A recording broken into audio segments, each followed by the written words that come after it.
राधे जय श्री कृष्ण। आज आप सुनेंगे पौष मास महात्म्य में आगे की कथाएं। अगर आप लोगों को हमारी यह कथाएं पसंद आती हो तो कमेंट में अवश्य बताएं। तो चलिए सुनते हैं। अगर आप कोई और भी कथाएं इस बीच में सुनना चाहते हो तो आप कमेंट करके बता सकते हैं। आइए हर दिन की तरह पहले सुनते हैं सीता नितनेम की कहानी। इस कहानी को सुनने से घर में सुख समृद्धि के और धन के भंडार भर जाते हैं। इस कहानी को सुनने से भगवान श्री राम की और माँ सीता की कृपा पूरे वर्ष भर भक्तों के घर में बनी रहती है। इस कहानी को सीता माता कहती थी और प्रभु श्री राम सुना करते थे। एक दिन श्री राम कहानी भगवान को किसी काम के लिए बाहर जाना पड़ा तो सीता माता कहने लगी कि भगवान मेरा तो 12 वर्ष का नितनेम है, अब आप बाहर जाएंगे तो मैं अपनी कहानी किसे सुनाऊंगी। तब श्री राम ने कहा कि सीते, आप कुएं की पाल पर जाकर बैठ जाना और वहां पर जो भी औरतें पानी भरने आएंगी उन्हें अपनी कहानी सुना दिया करना। सीता माता कुएं की पाल पर जाकर बैठ गई। तभी एक स्त्री आई। उसने रेशम की जरी की साड़ी पहन रखी थी और सोने का घड़ा ले रखा था। सीता माता उसे देखकर कहने लगी, बहन मेरा 12 वर्ष का नितनेम सुन लो। पर वह स्त्री बोली कि मैं तुम्हारा नितनेम सुनूंगी तो मुझे घर में जाने में देरी हो जाएगी और मेरी सास मुझसे झगड़ा करेगी। इसलिए उसने कहानी नहीं सुनी और अपने घर चली गई। लेकिन उसके घर जाते ही उसकी रेशम जरी की साड़ी फट गई। सोने का घड़ा मिट्टी के घड़े में बदल गया। सासू ने देखा तो पूछा, अरे बहू यह किसका दोष अपने सिर लेकर आ गई है।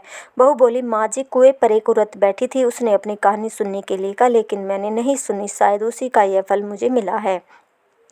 बहू की बात सुनकर अगले दिन वही साड़ी और वही घड़ा लेकर सास कुएं की पाल पर गई। सास को वहीं पर सीता माता बैठी मिली तो माता सीता ने कहा, बहन मेरी कहानी सुन लीजिए। सासू बोली, एक बार छोड़, मैं तुम्हारी कहानी 4 बार सुन लूंगी। तब सीता माता बोली, राम आए, लक्ष्मण आए, देश के पुजारी आए, नितनेम का नेम लाई, आओ राम बैठो राम, तपी रसोई जीमो राम, माखन मिश्री खाओ राम, दूध पता सब पियो राम, सूत के पलका मोठो राम, साल दुसाला पोठो राम, साल दुसाला ओढ़ो राम, जब बोलू राम ही राम, राम सवारे सबके काम, खाली घर भंडार भरेंगे, सबके बेड़े पार करेंगे, श्री राम जय जय राम। सासू बोली, बहन कहानी तो बहुत अच्छी लगी। फिर कहानी सुनकर सासू घर चली गई और उसकी साड़ी फिर से रेशम जरी की बन गई।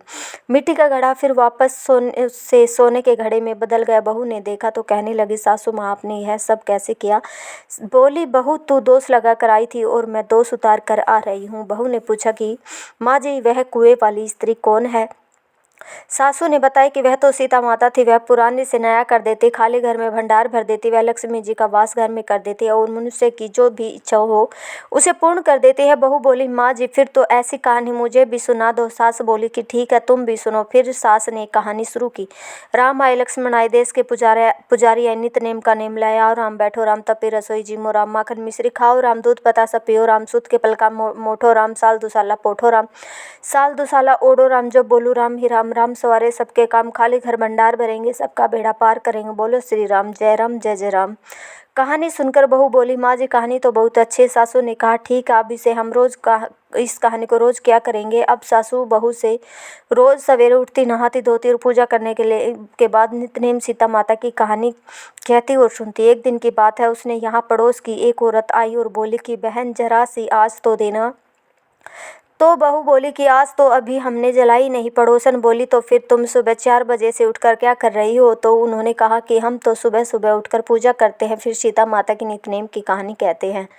पड़ोसन ने उसकी बात सुनकर फिर कहा कि सीता माता की कहानी कहने से तुम्हें क्या फल मिलता। तब दोनों बोली कि सीता माता की कहानी कहने से घर में भंडार भर जाते, धन के भंडार भर जाते, सारे काम पूर्ण हो जाते, मन की इच्छाएं भी पूर्ण हो जाती है। पड़ोसन ने कहा, बहन अगर ऐसा है तो फिर मुझे भी यह कहानी सुननी है। तब बहू बोली कि ठीक है तुम भी यह कहानी सुन लो। राम आए, लक्ष्मण आए, देश के पुजारी आए, नितनेम का नेम लाए, आओ राम बैठो राम, तपी रसोई जीमो राम, माखन मिश्री खाओ राम, दूध पतासा पियो राम, सूत के पलका बैठो मोठो राम, साल दुसाला पोठो राम, साल दुसाला ओढ़ो राम, जब बोलू राम ही राम, राम सवारे सबके काम, खाली कर भंडार भरेंगे, सबका बेड़ा पार करेंगे, जय श्री राम जय जय राम। पड़ोसन ने इस कहानी को सुना तो कहने लगी, बहन कहानी तो बहुत अच्छी लगी। अब वह पड़ोसन की नितनेम सीता माता की कहानी कहने लगी। कहने से सीता माता ने पड़ोसन के भी धन के भंडार भर दिए। देखते ही देखते अब पूरे मोहल्ले में नित्य की कथा चल पड़ी और हर किसी की मनोकामना पूर्ण होने लगी। हे सीता माता, जैसे आपने उन सभी के भंडार भरे, वैसे ही हमारे भी भरना। कहानी कहने वाले, सुनने वाले और हुंकार भरने वाले सबके भरना। सभी प्रेम से बोली सीता मैया की जय। अब सुनिए आज का अध्याय, और इन कथाओं को सुनना भी मानो साक्षात भगवान के दर्शन करने जैसा ही है। तो इस तरह से महाराज बंकटलाल जी के घर पर से गांव में रह रहे थे। उस समय एक घटना घटित हुई। गांव के दक्षिण में बंकटलाल का एक बाग था। वहां कई लोगों के साथ महाराज मकई के भुट्टे खाने के लिए गए। एक कुएं के पास भुट्टे भूंजने की तैयारी लोगों ने कर दी थी। कुआं बहुत गहरा था, जिसमें ऊपर तक जल भरा हुआ था। पास में ही इमली का एक घना पेड़ भी लगा था। मकई भूंजने के लिए उस जगह पर अधरे जलाए गए, जो लगभग 101 थे। इमली के पेड़ पर मधुमक्खी का छत्ता था। अब कंडों का बहुत सारा धुआं होने पर उस छत्ते में से मधुमक्खियां झुंडों में फैल गई और उसने उड़ने पर सभी लोग मकई छोड़कर भागने लगे, क्योंकि जान तो सबको प्यारी होती है। कुछ कंबल ओढ़कर भागे, कुछ ही दौड़ पड़े। अब यह सारी गड़बड़ चल रही थी। उस समय महाराज आसन पर स्वस्थ होकर बैठे हुए थे। वे अपने मन में विचार करने लगे, यह मधुमक्खियां मेरा ही तो रूप है, इनका छत्ता भी मैं ही हूँ, भुट्टे खाने के लिए मैं ही आया हूँ, भुट्टे भी मैं ही हूँ। और ऐसा विचार करते हुए आनंद मगन थे। इतने में उनके शरीर पर असंख्य मधुमक्खियां आकर बैठ गई। ऐसा लगता था महाराज ने मधुमक्खियों का दुसाला ही ओढ़ लिया, यानी उन बरानिष्ठ की योग्यता का वर्णन कोई नहीं कर सकता। मधुमक्खियां महाराज जी को काटती थी, लेकिन वह उनकी परवाह न करके निश्चल एक ही जगह पर शांत बैठे रहे। असंख्य कांटे महाराज जी के शरीर में लग गए थे। इस तरह एक पहर बीत गया। बंकटलाल बड़ा दुखी हुए। सोचने लगा, कहाँ से मुझे यह बुद्धि मिली? मैं ही तो महाराज जी को भुट्टे खाने के लिए सब लोगों के साथ लाया था, इसलिए मैं ही इस दुर्दशा का कारण हूँ। यह कैसी दुर्दशा और कैसी शिष्यता? अब बंकटलाल वहां आने लगे। तब महाराज जी ने कौतुक किया। मधुमक्खियों को महाराज ने आदेश दिया कि तुम सब अपने छत्ते पर वापस चले जाओ, मेरे बंकट को मत काट लेना। इस सब लोगों में बंकट ही मेरा निसीमित भक्त है, जो मेरी तरफ दौड़ कर आ रहा है। यह देखकर भी कि मुझ पर असंख्य मधुमक्खियां बैठी हुई है, महाराज जी का आदेश पाकर वह मधुमक्खियां अपने छत्ते में चली गई। जो बंकटलाल अपनी आंखों से साक्षात देखा, उसको देखकर महाराज हंसकर बोले, बंकटलाल, यह भली सरबराई की मक्खियों की देखा, यह मेरे शरीर पर आते ही भोजन भक्त भाग पड़े खड़े हुए। सो बंकटलाल, यह याद रखो, संकट में केवल ईश्वर ही सहायक होता, अन्य कोई नहीं। यह लड्डू पेड़ा बर्फी खाने के लिए तो सब आगे आगे रहते हैं, मुसीबत आने पर सब पीछा छुड़ाकर भाग जाते हैं। सो यह सब भोजन भक्त है। अब बंकटलाल ने हाथ जोड़कर मधुवाणी में पूछा, महाराज, यह मधुमक्खियों के कांटे निकालने के लिए मैं सुनार को बुला लाता हूँ। महाराज, मैं तो महापापी हूँ जो यहाँ लाकर आपको इतना कष्ट दिया। आपके शरीर पर तो तमाम गांठें उठाई है, उसका परिहार आप मुझे बताइए। कैसे यह सब दूर होगा? कैसे आपका शरीर का कष्ट दूर होगा? सुनकर महाराज बोले, अरे इसमें क्या विशेष है? काटना तो मधुमक्खियों का स्वभाव है, उसकी मुझे कोई बाधा नहीं। यह भी तो सच्चिदानंदन का ही स्वरूप है। मधुमक्खियां मेरा ही रूप है, सो पानी को पानी से बांधा भला कैसे होगी? यह सुनकर बंकटलाल ने तब भी सुनारों को बुलाया, तो जो चिमटे आदि लेकर आए और महाराज जी के शरीर के कांटे ढूंढने लगे। सो महाराज बोले, अरे इस बंध्या मिथुन से क्या लाभ? मुझे कांटे नहीं दिखेंगे, वह निकालने के लिए चिमटे की जरूरत नहीं, इसकी साक्षी मैं तुम्हें बताता हूँ। ऐसा कहकर महाराज ने अंतर्मुख कुंभक से वायु का अवरोध किया, जिससे सारे कांटे चुभे हुए स्थान से बाहर निकल आए। यही योग क्रिया देखकर सभी लोग बड़े आनंदित हुए। फिर बाद में मकई के भुट्टे भूंजकर सभी ने खाए और सूर्यास्त के समय घर पर लौट आए।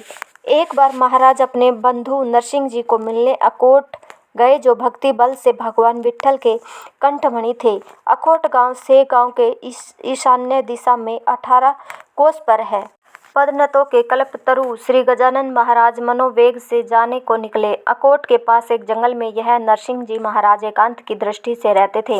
यह निर्जन जंगल था, जहाँ अश्वत्थ और रातंजन के वृक्ष थे। वहाँ पर अनेक जातियों की लताएं थी जो वृक्षों से लिपटी हुई थी। जमीन पर घास उगी हुई थी और जगह जगह पर सांप की बाम्बियाँ थी। ऐसे इस जंगल में नरसिंह जी आकर बैठते।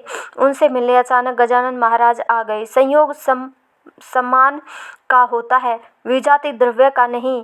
पानी पीने से मिलता है, अन्य द्रव्य से नहीं। अब गजानन महाराज को देखकर नरसिंह जी का मन आनंदित हो गया। वह प्रेम किसी से कहा नहीं जा सकता जो उन दोनों के बीच में था। उनमें से एक साक्षात हरि तो एक साक्षात हर मानो। एक भगवान दशरथ नंदन राम और एक वासुदेव देवकी नंदन कृष्ण। एक विशिष्ट मुनि तो दूसरे साक्षात पराशर। एक साक्षात गंगा जी का किनारा तो दूसरा गोदावरी जी का तट। एक कोहिनूर हीरा तो दूसरा कौस्तुभ मणि। एक विनीता के पुत्र गरुड़ जो तो दूसरे अंजनी कुमार हनुमान। दोनों आपस में मिले और अत्यंत आनंदित होकर एक आसन पर बैठ गए। अपनेपन अनुभव का दोनों ने कथन किया। महाराज बोले, नरसिंह जी आप प्रचंड में रहे, यह बड़ा अच्छा किया। मैंने योग मार्ग का अनुसरण करके उसका त्याग किया और सच्चिदानंदन तत्व का विमर्श किया। इस योग की क्रिया में अनेक घटित घटनाएं होती है जिसका ज्ञान सामान्य जनों को नहीं हो पाता। उन घटनाओं को छुपाने के लिए हटाहट में उन्मत्त का रूप धारण करके जंगल में विचरण करता हूँ। तत्व जानने के संसार में 3 मार्ग है, कर्म, भक्ति और योग। ऐसा शास्त्रकारों ने शास्त्रों में बताया है। इनका परम लक्ष्य फल एक ही है किंतु उनका बृहत् स्वरूप अलग अलग है। यदि योगी योग क्रिया का अनुमान रखे तो उसे सत्य तत्व का बोध कभी नहीं होगा। योग परिपक्व क्रियावान उसके अभिमान से अलिप्त रहता है। जल में रहने वाला कमल पत्र जल से अलिप्त रहता है, इसलिए उसे तत्व ज्ञान होगा। इसी तरह प्राच्छादिक प्रपंच में रहे हुए भी कन्या पुत्र की आसक्ति कभी नहीं करनी चाहिए। जैसे गार पत्थर पानी में रहता है पर भीगता नहीं, इसी तरह आपको भी अपेक्षा रहित रहना चाहिए। और आप और मैं अलग अलग नहीं, हमसे भगवान विष्णु भिन्न नहीं है। मेरी तो आपसे प्रार्थना बस इतनी ही है कि सदैव मिलते रहो। भरत नंदीग्राम में जैसे भगवान राम की राह देखते रहते थे वैसे ही मैं यहाँ आकोट में आपकी राह देखता रहूँगा। आपका यहाँ आना अत्यंत सुलभ है क्योंकि सारी योग क्रियाएं आपको ज्ञात है, योग सिद्धियाँ आपको प्राप्त है। यह दोनों सच्चे संत थे। यहाँ सन्नति और सदाचार का निवास था। गजानन महाराज नरसिंह जी को मिलने आकोट आए हैं। यह समाचार एक चरवाहे गोपाल ने गांव में दे दिया, जिसे सुनकर गांव के लोग बड़े आनंदित हुए और नारियल लेकर जंगल की तरफ जाने लगे। परस्पर महाराज जी का आगमन बताने लगे। चलो गंगा गोदावरी का संगम हुआ, सो हम लोग प्रपवणी पर संत समागम रूपी प्रयाग में स्नान करेंगे। अब इधर ऐसा हुआ कि महाराज जी नरसिंह जी अनुज्ञा लेकर वहां से चले गए, जिससे ग्रामवासियों को उनका दर्शन ही नहीं हो पाया। एक बार पुण्य राशि गजानन अमरावती गए। वहां आत्माराम भीका जी के घर ठहरे। यह आत्माराम भीका जी अमरावती प्रांत का अधिकारी था। उसकी बड़ी सत्ता थी। एक कायस्थ प्रभु जाति का था, संतों का अमित प्रेमी था, सदाचार संपन्न गृहस्थ था। इन्हीं में यहाँ महाराज जी ठहरे। सो उसने उष्णोदक से महाराज को मंगल स्नान कराया, अनेक प्रकार के उपटन लगाए। सत्संग के कारण उसकी चित्तवृत्तियाँ आह्लादित हो गई। महाराज को अमरेट काबड़ी किनार की धोती पहनाए, गले में पुष्पहार डाले, अनेक तरह का नैवेद्य भोग लगाए और दक्षिणा स्वरूप में 1 रुपये भी चढ़ाए। धूप दीप आरती यथासांग पूजन के बाद पुष्पांजलि अर्पित की। महाराज के दर्शन करने के लिए भक्तों की भीड़ जमा हो गई। सबकी मनोकामना महाराज को अपने घर ले जाकर यथासांग पूजन करने की हुई, लेकिन बहुत कम लोगों को ही यह भाग्य प्राप्त हो सका, क्योंकि ऐसे पुण्य पुरुष के चरण घर में पड़ने के लिए भी पूर्व जन्म के ही सुकृत चाहिए। ऐसा पूर्व पुण्य जिसका था उसी के यहाँ महाराज जी गए, क्योंकि वे तो अंतर्ज्ञानी थे। उन्हें सबके हृदय का पता था। अमरावती में गणेश श्री कृष्ण खापड़ नामक एक बड़े प्रख्यात वकील थे। उनकी ख्याति कायदा तज्जों में थी और उनके यहाँ मानव धन की वर्षा होती थी। इनको सभी लोग दादा साहेब कहा करते थे। वे बड़े ही भावुक सज्जन थे। वे शुक्ल यजुर्वेद ब्राह्मण थे। उन्होंने महाराज से अपने घर पधारने की प्रार्थना की। इसके बाद महाराज जी वहाँ गए और खापरड़े ने यथासांग पूजन किया। गणेश अप्पा नामक एक लिंगायत धनिया भी था, जिसकी पत्नी का नाम चंद्राबाई था। वह भी बड़ी भावुक थी। उसने अपने पति से कहा, ऐसे साधु अपने घर ले जाकर ऐसे ही पूजन करना चाहिए, आप प्रार्थना करके देखिए। यह सुनकर गणेश अप्पा ने अपनी पत्नी से कहा, अरे क्यों तुम पगला गई हो? इनको घर ले जाने के लिए बड़ा वजन चाहिए। खापड़े जैसे भक्ति को भी बड़ा परिश्रम करना चाहिए। सो भला हम किस झाड़ की पत्ती हैं? तब चंद्राबाई ने पति से कहा, नाथ आपका कहना मुझे ठीक नहीं लगता। मेरा मन कहता कि अवश्य हमारे यहाँ महाराज जी पधारेंगे। साधु जन निर्धनों पर दीनों पर अधिक प्रेम करते हैं। इनके चरण से हमारा घर न केवल पवित्र होगा बल्कि हम लोग कृतार्थ भी हो जाएंगे। आप सब प्रार्थना करके तो देखिए। किंतु अप्पा का धैर्य नहीं होता कि वह महाराज से अपने घर पधारने की प्रार्थना करें। इसलिए श्री गजानन महाराज ने स्वयं उनकी मनोदशा जानकर, उनके अंतर्मन की बात जानकर उनका हाथ पकड़कर उससे पूछा, अरे तुम्हारा घर कितनी दूर है? बताओ तो आज तुम्हारे घर चलकर थोड़ी देर बैठने की इच्छा हो रही है। अरे अकारण भय क्यों करते हो? मन में जो संकल्प होता उसे निसंकोच किसी का भय न रखकर स्पष्ट करना चाहिए। अब तो यह बात सुनकर गणेश अप्पा को जो प्रसन्नता हुई उसका तो कोई वर्णन भी नहीं किया जा सकता। उन दोनों ने महाराज को अपने घर ले जाकर विधि विधान से पूजा की और अपना पूरा संसार महाराज को ही समर्पित कर दिया। इस प्रकार अमरावती में अनेकों वादे पूजाएं महाराज जी की हुई। अमरावती की इन पूजा में एक व्यक्ति हर पूजा में उपस्थित था, जो आत्माराम भीका जी का भांजा था, जिसका नाम था बाला भाऊ। वो बम्बई में तार मास्टर था और अवकाश लेकर मामा जी से मिलने अमरावती आया हुआ था। उस समय महाराज जी भी वहाँ थे और वह महाराज जी की ओर इतना आकर्षित हो गया कि अब इन साधु चरणों को छोड़कर कहीं नहीं जाना। उसको ऐसा लगता था, यह प्रपंच अशाश्वत है, इसमें इतने दिन रहा यही बहुत है। आज से अब मैं यह चरण कभी नहीं छोड़ूंगा। क्या भला कोई अमृत छोड़कर विष का सेवन कर सकता है? और यही कारण था कि वह हर पूजा में हमेशा उपस्थित रहा। कुछ दिनों के बाद महाराज जी सेगांव आ गई और मल्ले में ना जाकर मोटे शिव मंदिर में ठहरे। उस मंदिर में पूर्व की ओर एक जगह थी। महाराज वहीं बैठे। कृष्ण जी पाटिल को महाराज के आने का समाचार मिला और यह भी पता चला कि महाराज मंदिर में ठहरे हैं, मल्ले में नहीं गए। सो वह दौड़कर महाराज के पास आए और दंडवत प्रणाम करके मुंह लटकाकर महाराज जी के सामने बैठ गया। उसकी आंखों में लगातार आंसू बह रहे थे, जिससे उसके वक्षस्थल का कपड़ा तक भीग गया था। महाराज ने उससे पूछा, अरे अरे क्या कर रहे हो? तुम्हें किसका शौक है?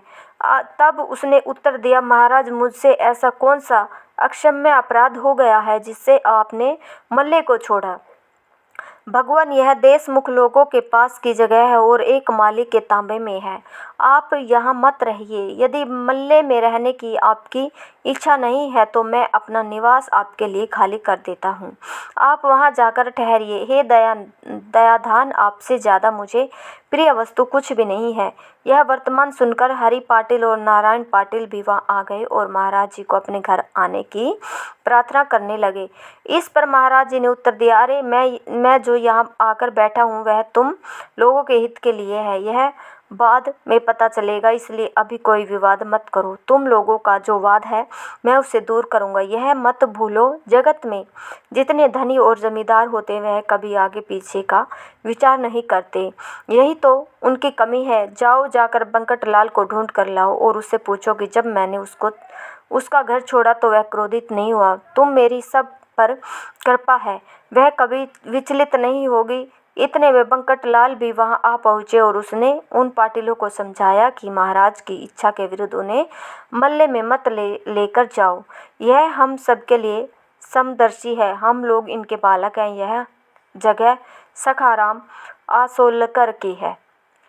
वह बड़ा उदार मन का है, सो यह जगह देने से वह मना नहीं करेगा।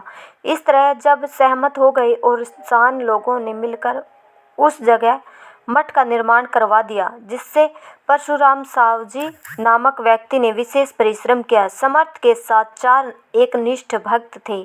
वे थे भास्कर, बाला भाव, पीताम्बर और अमरावती के गणेश अप्पा। साथ में वहाँ का रामचंद्र गुरु भी रहता था। इस प्रकार इन 5 पांडवों के मध्य श्री गजानन भगवान श्री कृष्ण के समान सुशोभित हो रहे थे। बाला भाऊ की आवर्ती अत्यंत विरक्त हो गई थी। उसने नौकरी की कोई परवाह नहीं की। उसी तरह से उसे घर आने के लिए बार बार पत्र भी आते थे, लेकिन वह अपने निर्णय पर बिल्कुल अड़ग था। मन से उसका परिणाम नहीं होता। एक बार भास्कर ने महाराज जी को कहा, गुरुदेव, यह बाल भाव पेड़े खाने को चटक गया है, इसलिए तो आपका साथ नहीं छोड़ना चाहता। इसको आप लाड ना करिए। अगर आप लाड नहीं करेंगे तो यह घर चला जाएगा। बंदर लकड़ी के बगैर सीधा नहीं होता। बड़े बड़े पहाड़ वज्र से डरते हैं। एक बार बाला भाव को जबरदस्ती भेज दिया तो वह सेवा का त्याग करके फिर महाराज जी के पास पहुंच गया।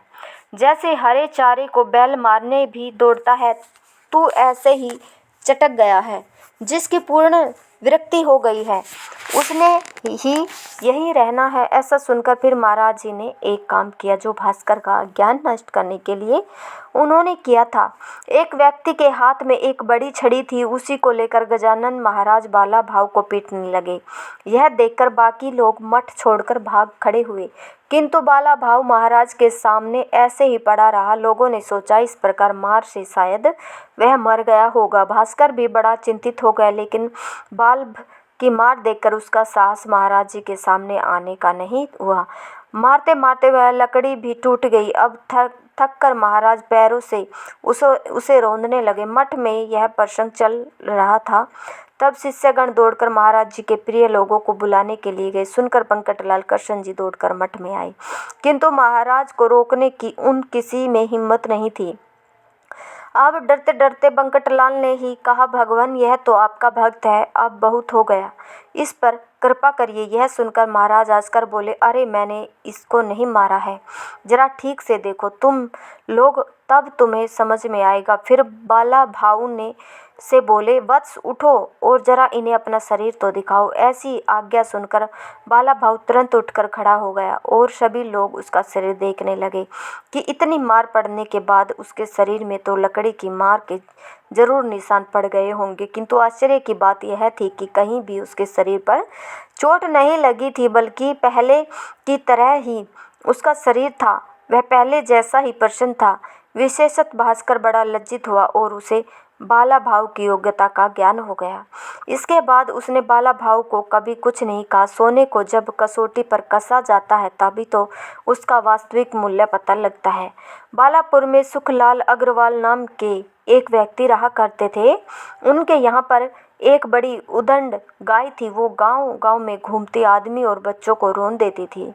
सशक्त पुरुषों को सींग से उछालती, किसी की दुकान में घुसकर अनाज में मुंह डाल देती और भरपेट खाकर बचा हुआ अनाज बिखेर देती। तेल और घी के डिब्बे धक्का देकर सींगों से टक्कर मारकर गिरा देती। रस्सियों से बांधकर रखने पर वह रस्सियां तोड़कर चल पड़ती। इतना ही नहीं, साकल भी उसके सामने टिक नहीं पाती थी। वो गाय नहीं बल्कि बाघिन थी।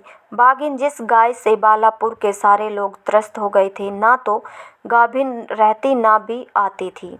लोग सुखलाल से कहते कि या तो उसको कसाई को बेच दो या फिर खुद गोली से मार डालो। तब अग्रवाल उनसे कहता, भाई मुझसे तो यह नहीं होगा, अब आप लोग ही मार डालिए। एक पठान उसको मारने के लिए एक दिन बंदूक लेकर बैठा था, लेकिन उस गाय को जाने कैसे पता लगा। अब गाय को पता लगा या नहीं, लेकिन उसने उस पठान को अपने सींग से उछालकर चित कर दिया। मैंने तो उसको दूसरे गांव में भी ले जाकर छोड़ दिया, लेकिन फिर भी यहाँ चली आई। अब आप लोग बताइएगा मैं क्या करूं इस गाय का। ऐसा सुनकर लोगों ने उससे कहा कि आपको एक उपाय बताते हैं, आप इसे लेकर शेर गांव में गजानन महाराज जी को अर्पण कर दो। महाराज जी ने ऐसा है गोविंद बुआ का दंड घोड़ा ठीक किया था, जिसमें 2 गुना लाभ होगा। एक तो साधु को गोदान का पुण्य, दूसरा हम लोगों को इस गाय की पीड़ा से भी छुटकारा मिल जाएगा। अब यह बात सबको अच्छी लगी और गांव को से गांव में गजानन महाराज जी के पास ले जाने का निर्णय किया गया। किंतु उसको पकड़े कौन? उसको पकड़कर बांधने के तो सारे प्रयास असफल हो गए। जाने कितने लोग उस गाय को पकड़ने के लिए दौड़े, लेकिन गाय सभी को सींग मार मार कर दूर भगा देती थी। रस्सी से बांधने की कोशिश की गई तो रस्सियां तोड़कर भाग जाती। आखिरकार एक मैदान में हरियाली और सरकी रखी गई जो खाने के लिए वह गाय दौड़कर वहां आई। अब जैसे ही गाय वहां आई तो उसे फांसा डालकर बांध दिया गया। 10-20 लोगों ने पकड़कर गाय के गले में साकल डाल दी। फिर एक गाड़ी पर चढ़ाकर उसे गजन महाराज जी को देने को शेरगांव लाया गया। जैसे जैसे शेरगांव नजदीक आता गया वैसे वैसे गाय के स्वभाव में भी फर्क पड़ता गया। समर्थ के सामने आते ही गाय तो दीन हो गई, उसकी सारी क्रूरता जाती रही। अब महाराज जी को देखते ही उस गाय की आंखों में अश्रुधारा बहने लगी। है देखकर महाराज उन सबसे बोले, अरे यह क्या मूर्खता है, गौ माता को भला इस तरह पीड़ा देना कहीं ठीक है क्या? इसके चारों पैर तक बांध दिए हैं, नारियल की रस्सी से सींग बांध दिए हैं। अरे इस तरह का बंदोबस्त तो किसी बागिन के लिए ठीक है, गाय के लिए नहीं। अरे पागलों, यह गौ सब जगत की माता है, उसकी ऐसी दुर्दशा कि आप लोगों ने इसको तुरंत छोड़ दिया। यह किसी को नहीं मारेगी, लेकिन किसी को साहस उसको छोड़ने का नहीं हो रहा था। जो भी सामने आता वह उसे देखकर पीछे हट जाता, क्योंकि गाय ने पहले कुछ उत्पात ही ऐसा मचा रखा था। जब महाराज जी ने देखा कि कोई आगे बढ़कर गाय की साल खोलने के लिए तैयार नहीं है तो महाराज जी ने स्वयं आगे बढ़कर गौ के बंधन तोड़ दिए और बंधन टूटते ही गाय स्वयं गाड़ी से नीचे आई और अगले दोनों पैर जोड़कर वंदन किया। नीचे मुंह डालकर महाराज जी की 3 प्रदक्षिणाएं की और जीभ से महाराज जी के चरण कमल चाटने लगी। यह देखकर सभी लोग हैरान रह गए। महाराज जी के प्रभाव का शेष नाग भी वर्णन नहीं कर सकते, फिर भला हम जैसे की तो विषाद ही क्या है। महाराज जी ने उस गाय को कहा, हे गौ माता, अब किसी को पीड़ा ना देना और मठ छोड़कर भी कहीं मत जाना। यह सब देखकर उपस्थित लोगों ने महाराज जी की जय जयकार और बालपुर के लोग लौट कर चले गए। फिर वह गाय उसी मठ में रहने लगी। उस दिन से वह गाय कभी किसी को नहीं मारती थी और एक अच्छी गौ के सारे लक्षण उसमें आ गए। इस तरह महाराज जी के सत्संग से एक गुस्सेल गाय भी सीधी हो गई और सभी लोग उस गौ माता को प्रणाम करने लगे। हरे कृष्णा। यह था आज का प्रसंग। इसके आगे का वृत्तांत आप सभी कल के अध्याय में सुनिएगा। श्री रवि हरत हो घोर तप अगणित किरण पसारी, वंदन करु तब चरणन में अर्घ देऊ जलधारी। सकल सृष्टि के स्वामी हो सच्चा चर के नाथ, निस्दिन होत तुमसे ही होवत संध्या प्रभात। जय भगवान सूरत तम हारी, जय खगेश दिनकर शुभकारी।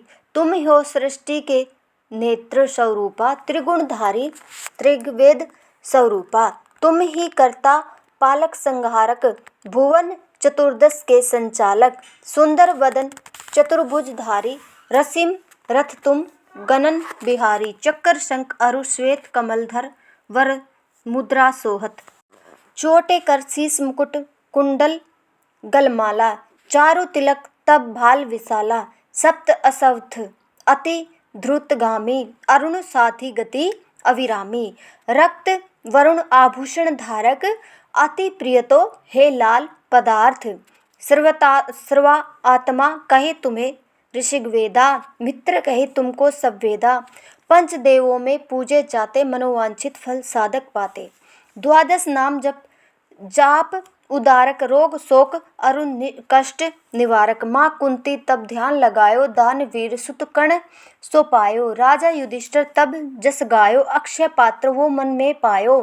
अस्त्र त्याग अर्जुन अकुरायो, बन आदित्य हृदय से पायो। विंध्याचल तब मार्ग में आयो, हाहाकार तिमर से छायो। मुनि अगस्त गिरि गर्भ मिटायो, निज तप बल से विंद नवायो। मुनि अगस्त तब महिमा गाई, सुमिर भय विजय रघुराई। तुम्हें विरोक मधुर फल जाना, मुख में लीन हो तोहे हनुमाना। तब नंदन शनिदेव कहावे, पवन के सूत शनि तीर मिटावे। यज्ञ व्रत स्तुति तुम्हारी की ही, बेट शुक्ल यजुर्वेद की दीन। सूर्यमुखी खरतर रूपा, कर्षण कर्षण सुदर्शन भानु। सब रूपा नमन तोहे ओंकार, स्वरूप नमन आत्मा अरुल स्वरूपा। दिग दिगंत तब तेज प्रकाशे, उज्ज्वल रूप तुम्हारी आकाशे।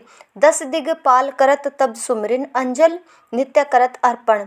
त्रिविध ताप हरता, तुम भगवान ज्ञान ज्योति करता।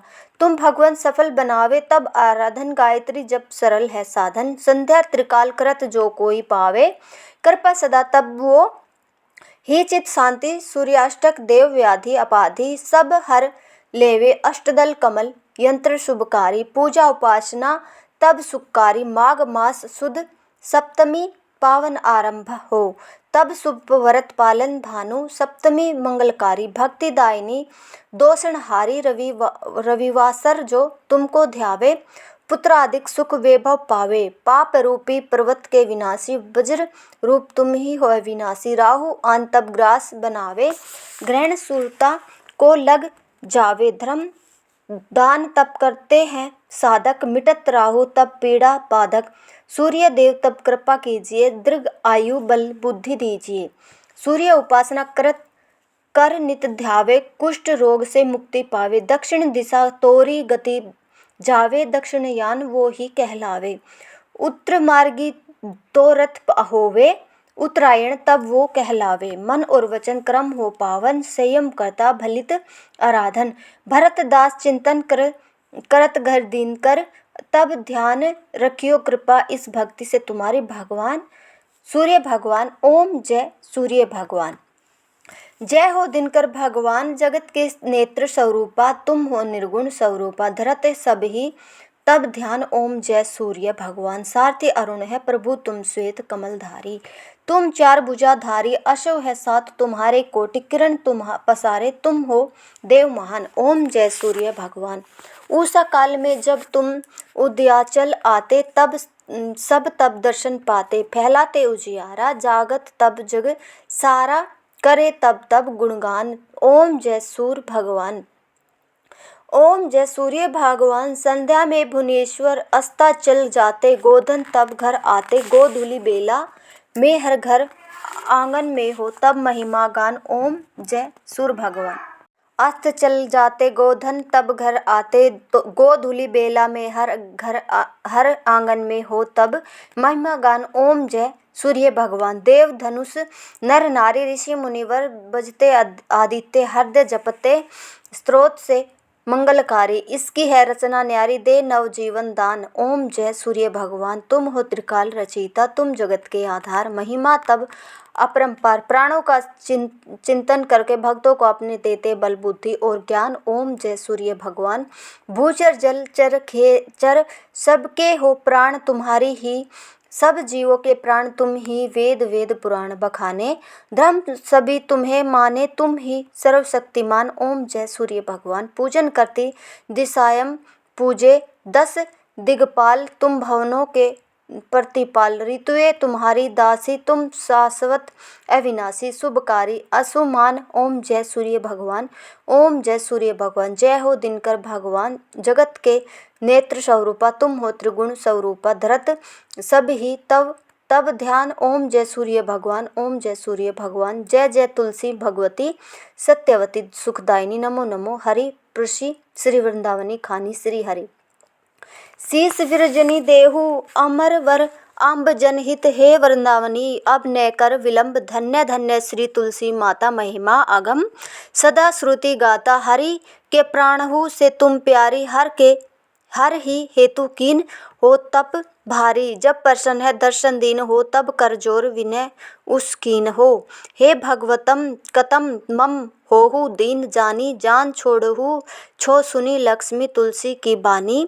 दीनो श्राप कद पर आ, उस अयोग्य वर मांगन हारी। हो विपट तुम जड़ तनुधारी, सुन तुलसी ही तृप्यो थे ठामा। करहु वास तहु नीचन धामा, दियो वचन हरि तब तत्काला। सुनहु सुमुख जान होहु बिहाला, समय पायुहु रोपा तोरा। पूज है आस वचन सत मोरा, तब गोकुल में गोप सुदामा। तास भई तुलसी तुम बामा, कृष्ण रास लीला के माही। राधे सख्य प्रेम लखन नाही, दियो श्राप तुलसी तत्काला। नर लोक ही तुम जन्महु बाला, यो गोप वह दानव राजा। शंख चूर्ण नामक सिर ताजा, तुलसी बसु की नारी। परम सती गुण रूप अगारी, असद कलप बीती जब गयहु कल्प तृतीय जन्म तब भयउ वृंदा नाम भयो तुलसी को असुर जलंधर नाम पति को अकर अद्वितवम अतुल बलधामा कीना शंकर से संग्रामा जब निज सैन्य सहित